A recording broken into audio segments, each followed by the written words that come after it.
व्यापहि मानस रोग न भारी, जिनके बस सब जीव दुखारी। शारीरिक रोग तो पीड़ा देते ही, लेकिन इनसे ज्यादा मानसिक रोग पीड़ा देते हैं। बोले जो भगवान की भक्ति करते हैं उनको मानस रोग व्यापते नहीं हैं। ये मानस रोग संपूर्ण सृष्टि को दुख दे रहे हैं। राम भगति मणि उर बस जाके, दुख लवलेस न सपने हूं ताके। जिसके हृदय में भगवान की भक्ति होती है, स्वप्न में भी उसे दुख नहीं होता। कई बार स्वप्न में देखा, भयावह स्वप्न, उस समय कोई न कोई आकर के बचा ले। एक बार देखा, बताया था, आसपास से समुद्र उफान में है, सब डूबता चला जा रहा है, सब भाग रहे हैं, डूबते जा रहे हैं।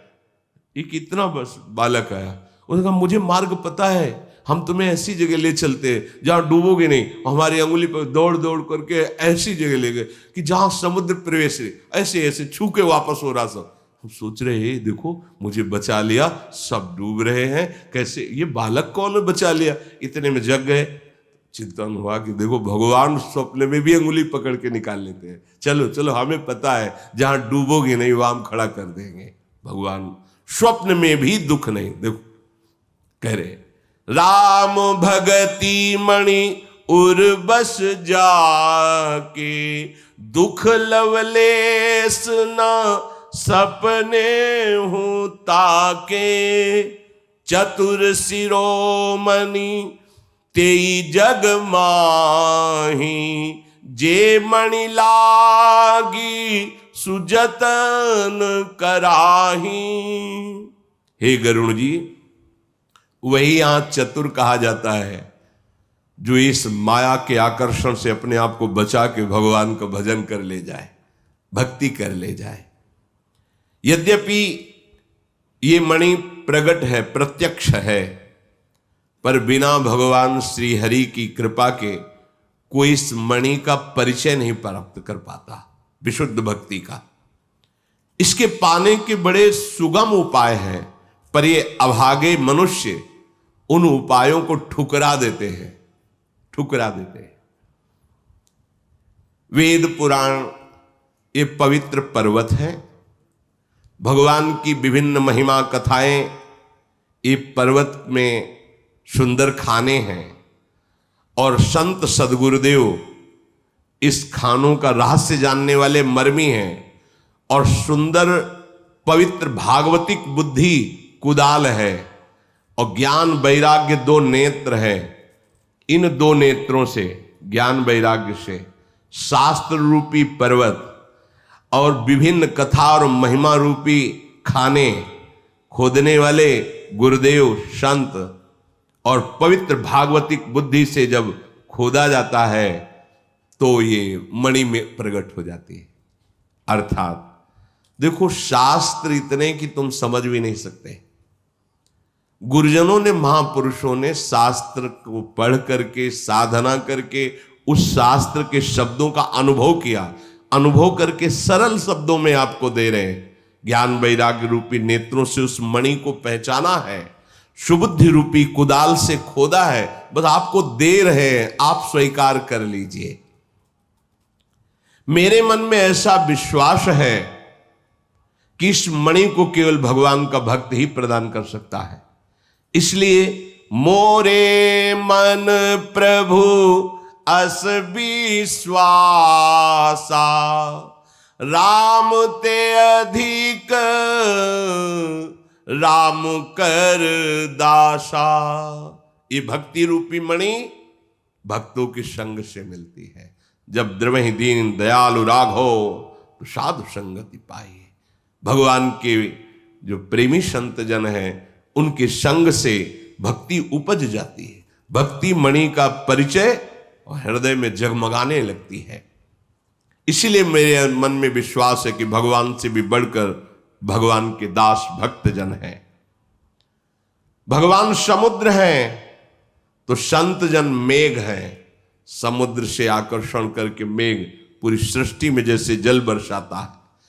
श्री हरि चंदन का वृक्ष है तो संत वायु है। चंदन का वृक्ष कहीं वायु सुगंध लेकर फैला देती सृष्टि में।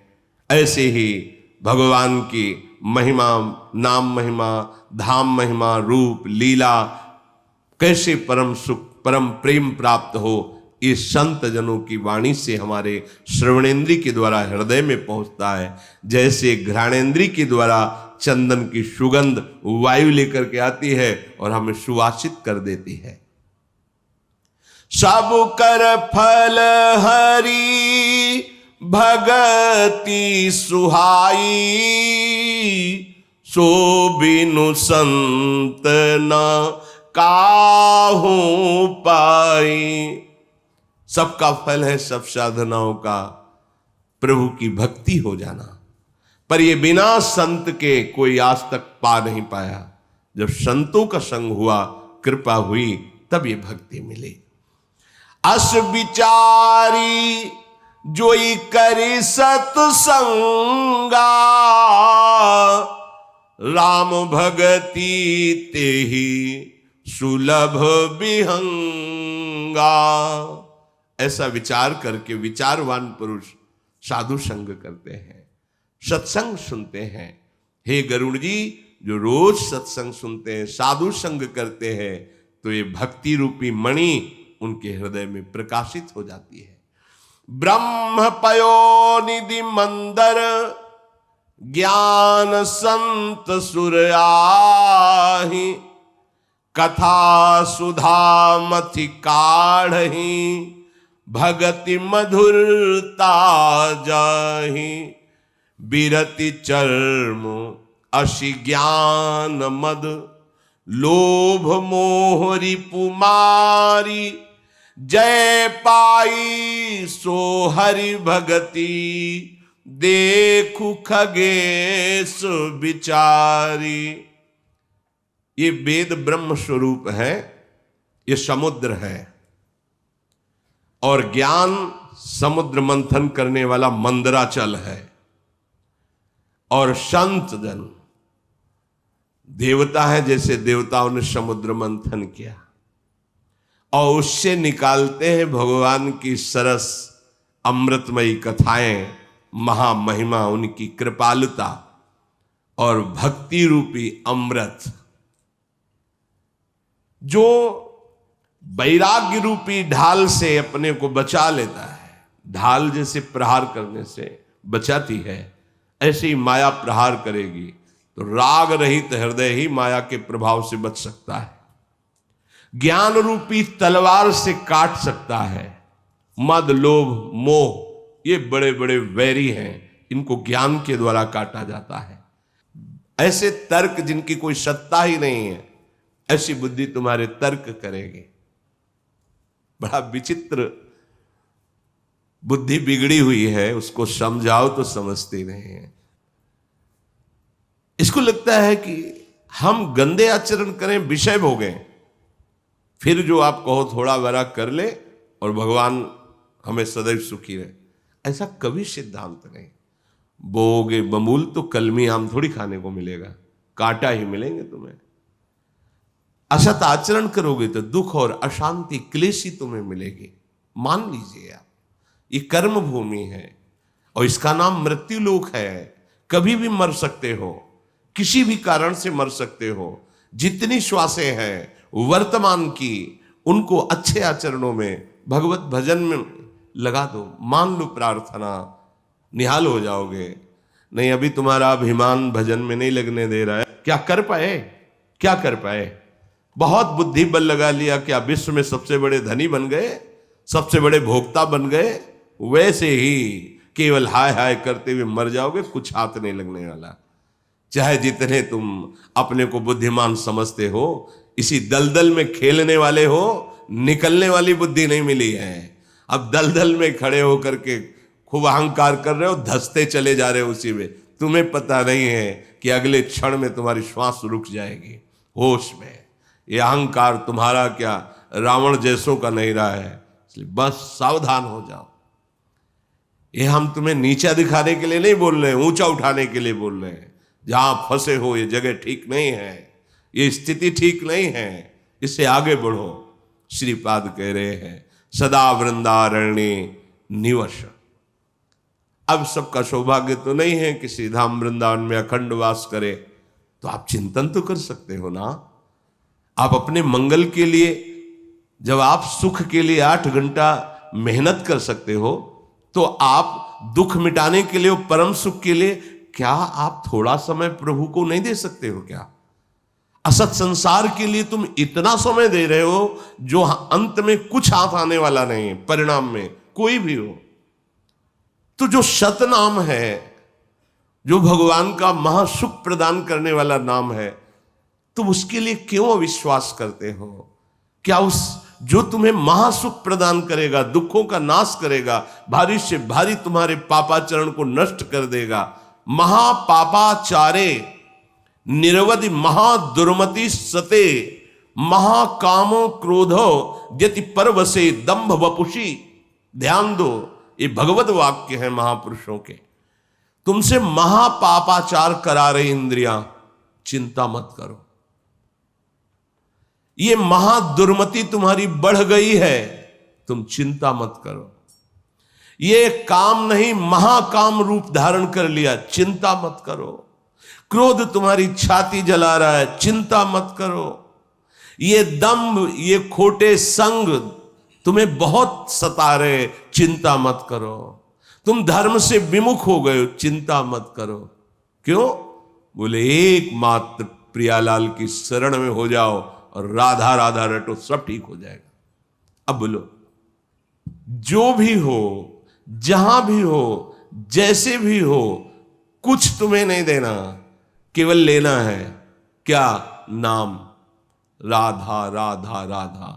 तुम महापापाचारी हो, निरवधि महादुर्मति महाक्रोधो काम द्यति परवसे दंभ वपुषी, चिंता मत करो। क्यों? क्योंकि अभी तक नाम जप नहीं किए थे, इसलिए तुम्हें फिसलाते चले गए।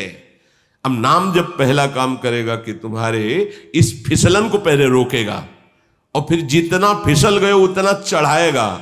जब उस चढ़ाई पर पहुंचोगे तब तुम्हें लगेगा कि हाँ प्रकाश दिखाई दे रहा है। 4 दिन हुए और श्रद्धा कर ली, और वो भी ठीक से नहीं जप पा रहे, और 4 दिन हुए और तुम्हें लगा कि हमारे अंदर दिव्यता आ जाए, चमत्कार आ जाए।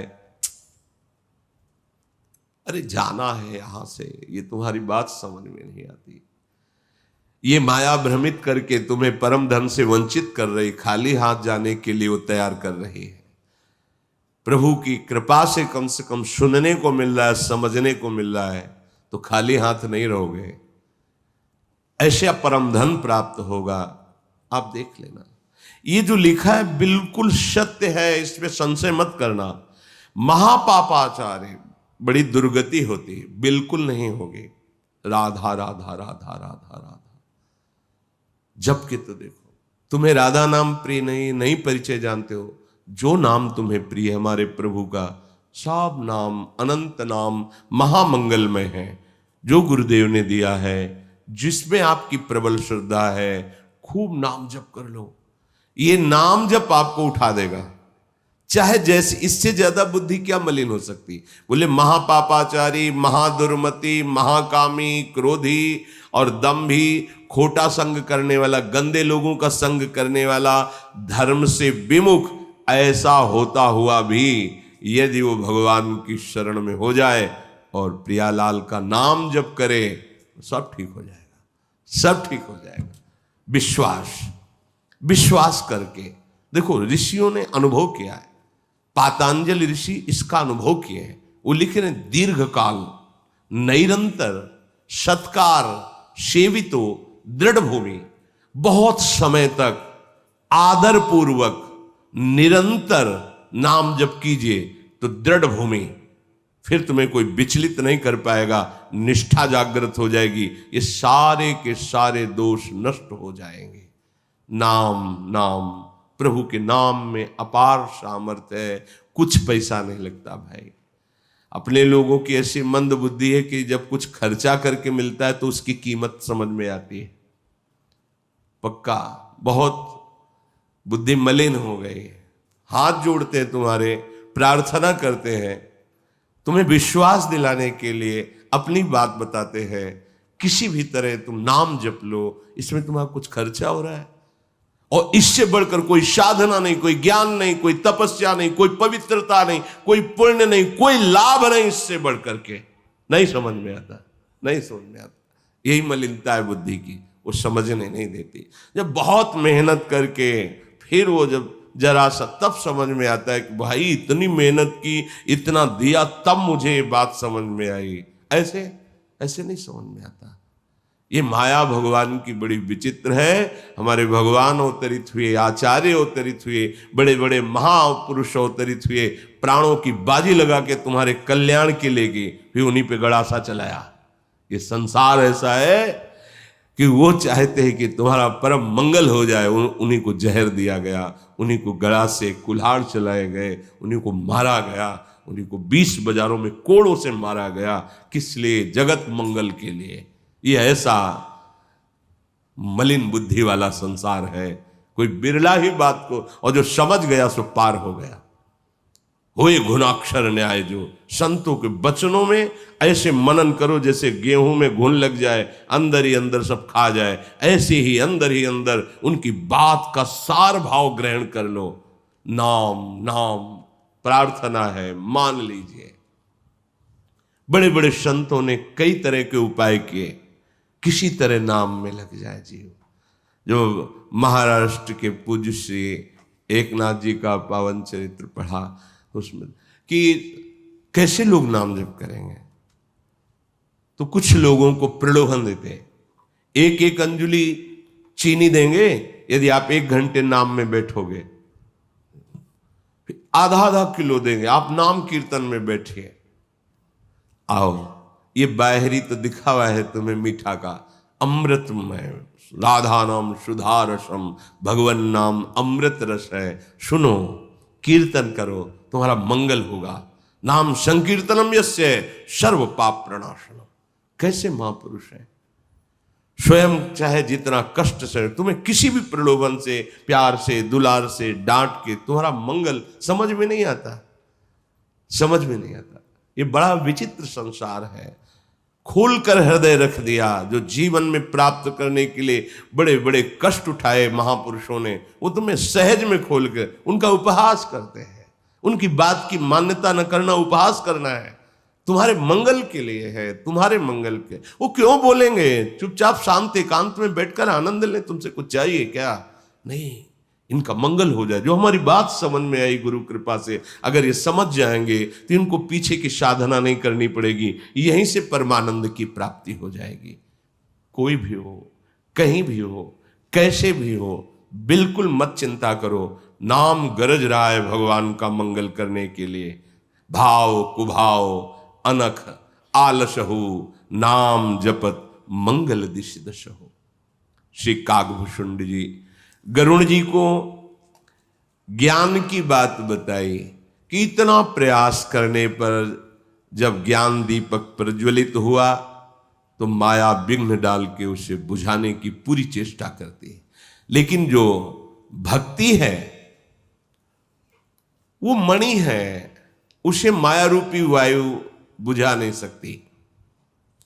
जब हृदय में भक्ति आ जाती है तो गरल सुधा सम अरिहित होई, तेहि मणि बिनु सुख पावन कोई। व्यापहि मानस रोग न भारी, जिनके बस सब जीव दुखारी। हे गरुड़ जी महाराज, भक्ति जब हृदय में आ जाती है तो विष भी अमृत हो जाता है। विष भी अमृत, विश्वास करो, बड़ी महिमा भक्ति की है। एक प्रसंग भक्तमाली में अंगद जी का आता है। ये वो रामादल में विराजमान युवराज अंगद ने, ये एक राजा के चाचा थे, पद की पूर्ण अधिकारी, पूर्ण वैभव सब। इनका ब्याह हुआ, इनकी पत्नी जो थी वो बड़ी महाभागवत थी और ये रजोगुणी स्वभाव के थे।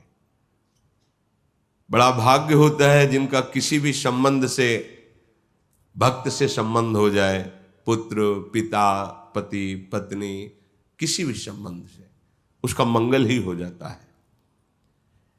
इनमें जैसे स्वाभाविक रजोगुणी पुरुष की अपनी पत्नी में आसक्ति होती है, ऐसी ही आसक्ति थी। और पत्नी की संत और भगवंत में आसक्ति थी। किसी भी तरह से अगर भगवत भक्त में आसक्त हो जाए तो मंगल हो जाता है। जैसे कोल्ह जी अल्ल जी के चरित्र में छोटा भाई विषयी पर अपने बड़े भाई भक्त में आसक्त था। जो आज्ञा कर दे उसका उल्लंघन नहीं करता, मंगल हुआ। इनके यहां संत अब नहीं आते क्योंकि ये बहू बन करके यहां आई और भक्त परिवार था नहीं। और जिनका सत्संग सुनने का चाव, संत दर्शन का चाव, वो पवित्र हृदय वाले बिना संतों के संग के कैसे रह सकते हैं। एक दिन अपने गुरुजी के पास किसी राजदूत से पत्र लिखकर भिजवाया, महाराज जब मैं अपने माता पिता के पास थी तो संत मंडली आती रहती थी, सबका चरणामृत मिलता था, दर्शन मिलता था, वचन सुनने को मिलते थे और गुरुदेव आप भी कृपा करके आते थे। जब से यहाँ ब्याह होकर आया कहीं संत दर्शन नहीं, कोई संत समागम नहीं, कोई संत सेवा नहीं। प्रभु कृपा करके आप तो आ जाओ, आप तो हमारे माता हो, पिता हो, गुरुदेव आप कृपा कर। तो गुरुदेव ने जब पत्र पाया तो आ गए, बड़े कृपालु। चरणामृत उतारा, आरती की, सुंदर आसन पर बैठाला, चरणों के पास बैठ गए। प्रभु यहां हमें भक्ति में बड़ी विघ्न परिस्थितियां मिलती हैं क्योंकि संत नहीं है, कोई भगवत चर्चा नहीं। वो समझा रहे थे नहीं, हर परिस्थिति में भजन करना सीखो, पति को भगवत स्वरूप मानो, उन्हीं में प्रभु की भावना करो। इतना समझा ही रहे थे कि अंगद जी आ गए। वो तो रजोगुणी स्वभाव जब देखा, किसने बुलाया मेरे घर में, स्त्री से एकांत में भाषण कर रहा है, कौन सा सिद्धांत। एकदम वो मुस्कुराए। जो उनकी पत्नी थी उनकी तो एकदम आग लग गई कि मेरी विशेष प्रार्थना से गुरुदेव भगवान पधारे हैं और इन्होंने गुरुदेव का सीधे अपमान। उन्होंने अपनी शिष्या से कहा शांत शांत, जा रहा हूं, आप आनंद पूर्वक रहिए, भगवान आपका मंगल करे। वो तो परमहंस थे, कोई ये मान अपमान छू भी नहीं सकता, उठकर चल दिए। उनकी पत्नी के मन में आया कि अब तो जीना नहीं, मेरे सामने मेरे गुरुदेव का अपमान मेरे पति के द्वारा, और अब इससे मेरा संबंध रहे कि मेरा पति है। नहीं, मैं इनको तो कुछ नहीं कह सकती, पर मैं अपने तो प्राण त्याग सकती हूं। आज के बाद एक कण अन्न भी नहीं, जल भी नहीं। इसने गुरु निंदा सुनी, इस शरीर को इसी रूप में दंड देना उचित है, त्याग दिया। अन्न, जल, मौन, एकांत। अब वो पत्नी से आसक्त थे। एक दो दिन तो ऐसे वाणी से प्रार्थना की, जैसे जैसे समय उनका हृदय व्याकुल हो गया, चरण पकड़ लिए और कहा अगर आप अपने शरीर को कुछ भी कर तो हम जीवित नहीं रह सकते। भारी व्याकुलता, रोने लगे, आप जो आदेश करें, जैसे करें। उनका एक ही शर्त है, गुरुदेव आए और अपना चरणामृत दें और मैं उसे पान करूं। गुरुदेव प्रसाद पाए, मैं उनकी जूठन पाऊं, तो फिर मैं जीवित रह सकती हूं, अन्यथा नहीं। गए जहां उनके गुरुदेव थे, वहीं गुरुदेव आश्रम में गए, साष्टांग दंडवत की कहा प्रभु मैं रजोगुणी हूं, अभिमानी हूं, इतनी भी भक्ति न संतों में न भगवान में, पर मैं अपनी पत्नी के बिना नहीं जी सकता और वो आपके बिना नहीं जी सकती। मैं कोई भक्ति लेके नहीं आया हूं, पर अपनी पत्नी की प्राण रक्षा के लिए मैं आपकी शरण में हूं, आप कृपा करें। सहज स्वभाव चल दिए। ये नहीं कि वही आदमी जिसने अपमान, कुछ नहीं आए, सहज चरणामृत से। जे ही उच्छिष्ट उन्होंने पाया, अंगद जी ने भी हृदय में जलन पैदा हुई। अरे इनको मैंने अपमानित किया, कोई रोष नहीं, मैं संतों को जान ही नहीं पाया। चरणों में गिरे, प्रभु अब हमारा भी जीवन आपकी कृपा से भक्तिमय हो जाए। कैसा नीरस जीवन, शुष्क जीवन, कैसा घृणित जीवन, आप जैसे संतों को कटु वचन। उनका हृदय प्रसन्न हो गया। भगवान की जब द्रवहि दीन दयालु राघव तो साधु संगत, उसी दिन से उनके मन में भगवान की भक्ति जागृत हो गई। अद्भुत निष्ठा उनकी, देखो पलटने में देर नहीं लगती। भक्त संग का प्रभाव, भक्त पत्नी है, ऐसा परिवर्तन हुआ। अब राजकाज में तो जाना ही पड़ता था। एक जगह युद्ध में गए तो एक बहुत सुंदर राजा का मुकुट विजय प्राप्त की, वो अमूल्य हीरों से। उनमें एक हीरा बहुत ही अमूल्य, उनका ये तो श्री जगन्नाथ जी को देंगे, और उस हीरो को रख लिया। जब राजा को पता चला कि चाचा ने वो हीरा रख लिया, गुप्तचरों ने बताया, तो उन्होंने प्रार्थना की कि ठीक है, आप हमारे बड़े हैं, पूज्य हैं, पर हम राजा के पद में जो भी सामान, जो भी वस्तु विजय प्राप्त करके लाई जाती है, वो पहले मेरे अधिकार में आनी चाहिए, फिर आप हमसे अनुमति लेकर ले सकते हैं। बोले ऐसा नहीं हो सकता, अब उसमें तुम्हारी अनुमति की जरूरत नहीं, वो हीरा तो हमने जगन्नाथ भगवान के नाम कर दिया है। जाऊंगा और उनके मुकुट पर उस हीरे को लगाऊंगा, नहीं दूंगा। बलवान भी थे तो जल्दी किसी की हिम्मत नहीं। उस मन में विचारा कि अब इनके अंदर जब विरोध वृत्तियां आने ही लगी हैं तो इनको मार देना अच्छा है, ऐसे मार नहीं सकता। तो उनके भोजन की सेवा अंगद जी की बहन करती थी, जो एक छोटी सी पुत्री थी, और वहीं वो रहती थी। उसको मिलाया कि तुम्हें पता है हमारे पिताजी तो तुम्हें बहुत राजघराने में, लेकिन इन्हीं की सलाह से तुम्हें ऐसे राजघराने में ब्याह नहीं हो पाया, और तुम्हारी जो स्थिति है यहाँ रसोई सेवा करके जी रहे हो, उसका कारण यही है जिनके लिए तुम रसोई बना रहे हो। तुम एक काम कर दो, इनके भोजन में जहर मिला दो, जो भी वैभव, जो भी नगर, जो भी पद चाहोगे वो सब दे देंगे। जब कुशंग हो जाता है तो बुद्धि खराब हो जाती है। राजी हो गई। बहन भोजन बना रही, उनको कोई संशय नहीं रहता था, पर उनकी बेटी को साथ बैठाल के पवाते थे। आज बेटी को छुपा दिया, भोजन पहले भोग लगाया, फिर अंगद जी के साथ। अंगद जी ने कहा बेटी को बुलाओ। बोले फिर हम उसके बिना पा नहीं सकते हैं। वो जब पाती तो ऐसा लगता है प्रभु साथ पा रहे हैं, बच्चों में भगवान की भावना।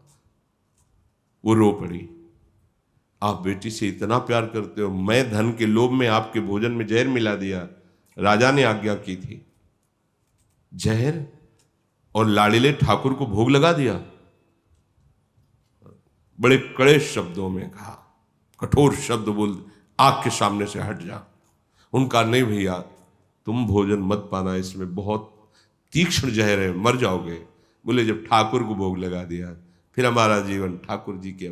ये वही जो संत अपमान करते थे, आज ऐसी निष्ठा के प्राणों की भी परवाह नहीं, पूरा भोजन प्रणाम करके चाट के, कुछ नहीं हुआ, कुछ नहीं हुआ। गरुड़ जी से कह रहे, गरल सुधासम अरिहित होई, तेहि मन बिनु सुख पावन कोई। जब संत कॉलोनी में रहते थे तो एक पहले वो आर्मी में मेजर थे, रिटायर हुए तो विरक्त संत हो गए। विरक्त संत तो तभी होंगे ना जब पहले से भगवत भाव रहा होगा। बड़े ही हष्ट पुष्ट उन्होंने गौ सेवा का व्रत लिया। अब शरीर है कि नहीं पता नहीं, ये 18 वर्ष लगभग पहले की बात होगी। तो वो आया करते थे, बहुत प्रसन्न होते जब संभाषण उनसे होता। वो वीर रस प्रधान थे, जैसे जो गौओं की हत्या करते हैं, अपहरण करके ले जाते हैं, वो वीरता पूर्वक उनसे गौएं छुड़ाते, गौशाला में कैसी भी हो उनकी सेवा करते थे। वो बता रहे थे, अब वो उनमें जो गौ अपहरण करने वाले लोग, उनकी हत्या करने वाले लोग थे, सैकड़ों बार वो लोग पिटे और हजारों लाखों गौएं उन्होंने छुड़वाई और अपनी स्वयं की गौशाला उनको पैसे भी मिलते थे, सरकारी भी, और भी लोगों का सहयोग, तो और खूब हष्ट पुष्ट थे। उन जो लोग पिटते थे, गौ अपहरण करते थे, उन लोगों ने एक प्लान बनाया। एक नए लड़के को, 20-25 वर्ष के लड़के को भेजा, वो मुंडन करा करके, ऐसे साफ स्वच्छ सफेद कपड़े पहन करके आया और बोला, महाराज जी मैं गौ सेवा करना चाहता हूं। कितने रुपए महीने लो? कुछ नहीं, बस आपका सानिध्य और गौ सेवा। हमने सोच लिया जीवन का सार यही गौ सेवा करना। वही स्वयं बता रहे थे, बोले हमने सोचा अच्छा है, नया लड़का है, वैराग्य प्रधान भाव आ गया हो, चलो गौ सेवा। वो इतनी प्रीता दिखाने लगा कि कुछ ही दिनों में गौ सेवा से धीरे धीरे वो रसोई सेवा में आ गया। और वो रात्रि में दूध लेते थे गाय का शयन के समय, उसमें उसने जहर मिला दिया। और वो उन्हीं के था कि इसको मार करके हम आएंगे, भले 2-4-6 महीना लगे। इसलिए भगवान के भक्त का कोई बाल बाका नहीं कर सकता, चाहे जैसा। अगर मान लो शरीर छूट भी जाए तो उसका काम तो हो गया ना, प्रभु के लिए जीवन समर्पित, परम धाम चले जाएंगे। शरीर तो छूटना है, आज नहीं तो कल। अब वो बहुत बहुत ही बुद्धि प्रधान थे। जो ही दूध पिया तो उनको समझ में आ गया। उनका उसको बुलाओ जो दूध पिलाता। बोले तो है ही नहीं, पूरे आश्रम ढूंढवाए, गायब। वो बोले तो कोई द्रोही था, मार दिया, बहुत जहर हमें। 5 लीटर गौमूत्र लाओ। वहां गौमूत्र संग्रह किया, 5 लीटर गौमूत्र पी गए। वो बता रहे थे ऐसे 5 लीटर, उल्टी पे उल्टी, कुछ नहीं हुआ, कुछ नहीं हुआ।